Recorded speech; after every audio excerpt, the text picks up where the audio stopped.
Hello everyone. In this video we will see that how we can create a new workspace and add a new workbook under workspace. So once you are logged in into your CRM, go to miscellaneous. Under miscellaneous, click on workspace. Here in workspace, click on create new workspace icon.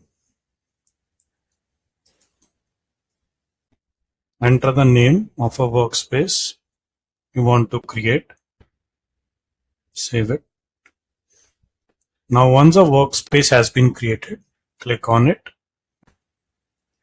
Now add the workbook. Like I want to create a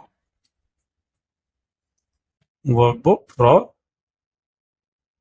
employee details and click on save. Now a workbook has been added under this particular workspace. Now click on the workbook name. Predefined fields are already created there. Column names created by, created date, updated by, and updated date. Now to add any new column, go to action, click on add column, enter the column name and type of a field, what kind of field it should be, whether it's a text or drop down. So now name has been created. Now let's suppose I want to create a department. I want to create it as a drop down. So select the drop down.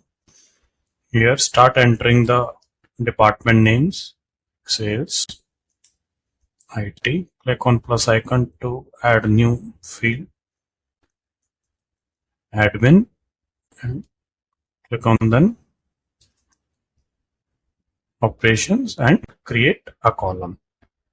Now a column has been created with the name of a department. Next is city. Now created again it as a drop down and create a column. Now columns has been created. Now how to add a data in these columns? To add a data, go to actions, click on plus add row, enter the name of employee, select the drop down, enter the details for city and save. Now a data has been added in a workspace. In case you want to edit any field name, go to the column name, click on edit, make the changes you want to make and click on update column. Now the column name has been renamed to employee name. The columns visible and hide, click on the action, go to settings, select the columns you want to make it visible and unselect the columns you want to hide in the workspace and click on save. So now updated by and updated date has been hidden. Thank you.